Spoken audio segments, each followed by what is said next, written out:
Nama saya Revina Faisyatul Askia, NIM 2305097418 dari kelas PTI 2023E. Soal yang pertama yaitu jelaskan Pancasila sebagai pandangan hidup bangsa Indonesia dan beri contoh implementasinya.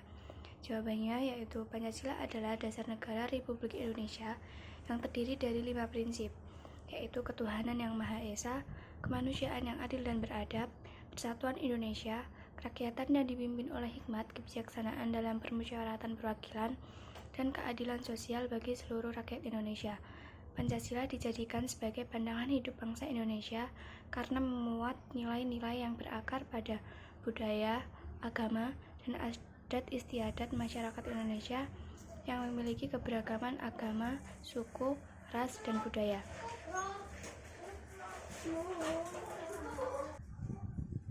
Contoh implementasi Pancasila sebagai pandangan hidup bangsa Indonesia dapat dilihat pada Pancasila yang pertama yaitu ketuhanan yang Maha Esa. Contoh implementasinya, yang pertama membangun tempat ibadah di setiap wilayah Indonesia. Lalu contoh yang kedua menetapkan hari libur nasional untuk tempat beribadah berdasarkan agama yang diakui di Indonesia. Pada Pancasila yang kedua yaitu kemanusiaan yang adil dan beradab, contoh implementasinya yang pertama memberikan kesempatan yang sama dalam memperoleh pendidikan dan pelayanan kesehatan kepada seluruh rakyat Indonesia. Contoh implementasi yang kedua yaitu menerapkan hukuman yang adil dan manusiawi bagi pelanggar hukum. Pada Pancasila yang ketiga yaitu persatuan Indonesia, contoh implementasinya yang pertama menjaga keutuhan wilayah Indonesia serta keberagaman suku, budaya, dan agama di dalamnya. Contoh yang kedua menerapkan kebijakan yang menguntungkan semua daerah dan mengurangi kesenjangan antara daerah berkembang dengan daerah yang maju. Pada Pancasila yang keempat yaitu kerakyatan yang dipimpin oleh hikmat, kebijaksanaan dalam permusyawaratan perwakilan. Contoh implementasinya yang pertama memberikan hak suara kepada setiap warga negara untuk memilih pemimpinnya. Contoh yang kedua mengadakan musyawarah untuk menyelesaikan masalah dan membuat keputusan yang menguntungkan masyarakat. Pada Pancasila yang kelima yaitu keadilan sosial bagi seluruh rakyat Indonesia. Contoh implementasinya yaitu mengatur sistem ekonomi yang merata. Pada Pancasila yang kelima yaitu keadilan sosial bagi seluruh rakyat Indonesia. Contoh implementasinya yang pertama mengatur sistem ekonomi yang merata untuk seluruh rakyat Indonesia. Contoh yang kedua melindungi hak asasi manusia dan memberikan perlindungan yang sama kepada seluruh warga negara. Soal yang kedua yaitu sejarah mencatat bahwa Belanda menguasai Indonesia kurang lebih sekitar 3,3. Soal yang kedua yaitu sejarah mencatat bahwa Belanda menguasai Indonesia kurang lebih 3,5 abad. Sebenarnya sudah banyak perjuangan yang dilakukan oleh bangsa Indonesia untuk mengusir penjajah dari bumi Nusantara. Namun perjuangan tersebut tidak berhasil. Coba jelaskan apa yang menyebabkan perjuangan bangsa Indonesia tersebut tidak berhasil. Jawabannya yaitu ada beberapa faktor yang menyebabkan perjuangan bangsa Indonesia tidak berhasil dalam mengusir penjajah Belanda. Faktor yang pertama yaitu Belanda memiliki kekuatan militer yang lebih kuat dan modern daripada Indonesia pada masa itu. Belanda memiliki pasukan yang terlatih, senjata modern, dan dukungan dari negara Eropa lainnya. Sementara itu, Indonesia hanya memiliki pasukan yang terdiri dari rakyat biasa dan tidak memiliki senjata modern. Faktor yang kedua yaitu Belanda juga memiliki kekuatan ekonomi yang besar di Indonesia. Mereka menguasai banyak sumber daya alam seperti perkebunan dan tambang, serta memiliki bisnis yang menguntungkan di Indonesia. Hal ini membuat Belanda memiliki pengaruh yang besar terhadap ekonomi Indonesia. Faktor yang ketiga yaitu adanya perpecahan di kalangan bangsa Indonesia sendiri juga menjadi faktor yang mempermudah penjajah Belanda dalam menguasai Indonesia. Bangsa Indonesia pada saat itu terdiri dari berbagai suku dan agama yang berbeda-beda. Beberapa suku dan agama lebih mendukung Belanda sehingga membuat perjuangan bangsa Indonesia menjadi tidak terpadu dan mudah dipecah belah. Faktor yang keempat yaitu Belanda juga menggunakan strategi divide et impera, yaitu memecah belah kelompok-kelompok bangsa Indonesia dengan memberikan keuntungan-keuntungan khusus pada kelompok-kelompok tertentu. Hal ini membuat beberapa kelompok bangsa Indonesia memilih untuk bekerja sama dengan Belanda dan tidak mendukung perjuangan kemerdekaan Indonesia. Faktor yang kelima, karena adanya intervensi dan dukungan dari negara Eropa lainnya juga membantu Belanda dalam menjaga kekuasaannya di Indonesia. Negara-negara Eropa seperti Inggris dan Prancis secara tidak langsung mendukung Belanda dalam menjaga kekuasaannya di Indonesia. Hal ini membuat perjuangan bangsa Indonesia semakin sulit. Soal yang ketiga, setelah Pancasila berhasil dirumuskan, BPUPKI membentuk Panitia 9 dan bersidang pada tanggal 22 Juni pada tahun 1945, yang pada akhirnya menghasilkan Piagam Jakarta. Namun Piagam Jakarta ini menuai pro dan kontra antara golongan nasionalis dan agamis. Coba ceritakan apa permasalahan yang menjadi pro dan kontra tersebut dan bagaimana solusi dari masalah tersebut. Jawabannya, yaitu permasalahan yang terjadi pro dan kontra dalam Piagam Jakarta antara golongan nasionalis dan agamis meliputi sejumlah hal. Yang pertama, golongan nasionalis lebih mengutamakan kepentingan negara, sedangkan golongan agamis lebih mengutamakan kepentingan agama.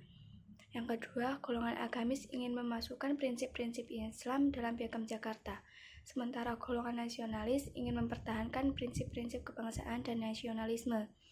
Yang ketiga, golongan agamis ingin membuat agama sebagai landasan dan dasar negara, sementara golongan nasionalis ingin membuat Pancasila sebagai dasar negara.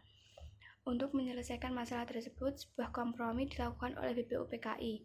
Komisi 9 membentuk panitia usulan naskah dasar yang akhirnya menghasilkan naskah dasar yang menggabungkan prinsip kebangsaan dan agama.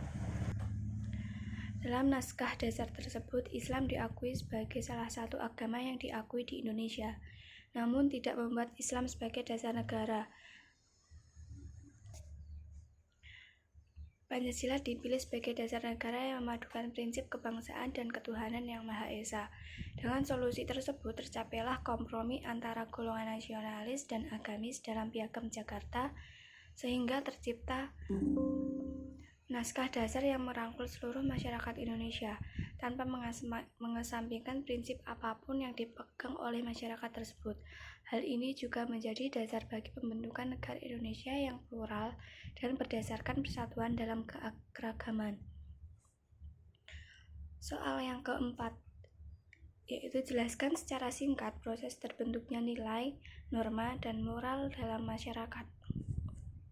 Jawaban, nilai, norma, dan moral dalam masyarakat terbentuk melalui proses sosialisasi. Sosialisasi adalah proses pembelajaran yang dilakukan oleh individu dalam masyarakat untuk menginternalisasi nilai, norma, dan moral yang berlaku dalam masyarakat tersebut. Proses ini dimulai sejak individu lahir dan dilakukan melalui interaksi dengan lingkungan sekitar, keluarga, teman, dan lembaga pendidikan. Nilai, norma, dan moral dalam masyarakat juga dipengaruhi oleh faktor-faktor seperti agama, budaya, dan tradisi. Proses pembentukan nilai, norma, dan moral dalam masyarakat adalah suatu proses yang berlangsung terus-menerus dan berubah seiring dengan perkembangan masyarakat itu sendiri. Lalu soal yang kelima, bangsa Indonesia sepakat untuk menjadikan Pancasila sebagai ideologi.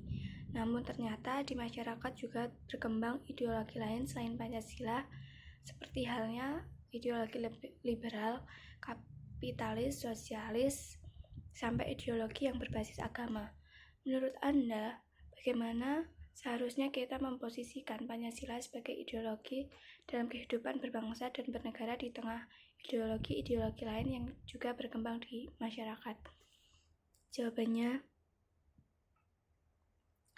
menurut saya, sebagai negara demokrasi, Indonesia memang mengakomodasi berbagai ideologi yang berkembang di masyarakat. Namun, sebagai warga negara, kita seharusnya tetap memposisikan Pancasila sebagai ideologi utama dalam kehidupan berbangsa dan bernegara. Pancasila adalah landasan dasar negara yang diadopsi dalam Undang-Undang Dasar Negara Republik Indonesia tahun 1945. Pancasila mengandung nilai-nilai kebangsaan dan kemanusiaan yang universal seperti persatuan, gotong royong, demokrasi, keadilan sosial, dan ketuhanan yang Maha Esa. Dalam kehidupan berbangsa dan bernegara, kita harus memahami bahwa Pancasila tidak hanya sekedar sebagai ideologi formal yang terpampang di dinding gedung pemerintahan. Pancasila harus dijiwai dan diamalkan dalam kehidupan sehari-hari. Kita harus memposisikan Pancasila sebagai landasan moral dan etis dalam bersikap dan bertindak sebagai warga negara.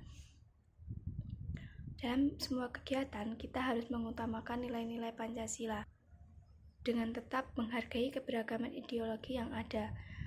Namun, jika ada ideologi yang bertentangan dengan nilai-nilai Pancasila, maka kita harus memberikan resistensi terhadap ideologi tersebut. Kita harus tetap menjaga persatuan, keadilan sosial, dan demokrasi yang menjadi kunci keberhasilan bangsa Indonesia. Dalam menyikapi ideologi-ideologi yang ada di masyarakat, kita tidak boleh memaksakan kehendak atau berprasangka buruk terhadap ideologi tersebut. Kita harus mengedukasi masyarakat dan memberikan pemahaman yang benar mengenai nilai-nilai Pancasila sebagai dasar negara yang sejalan dengan kepentingan bersama. Dengan memposisikan Pancasila sebagai ideologi utama dalam kehidupan berbangsa dan bernegara, kita dapat menciptakan stabilitas negara yang kokoh dan harmonis dalam keberagaman ideologi yang ada. Terima kasih.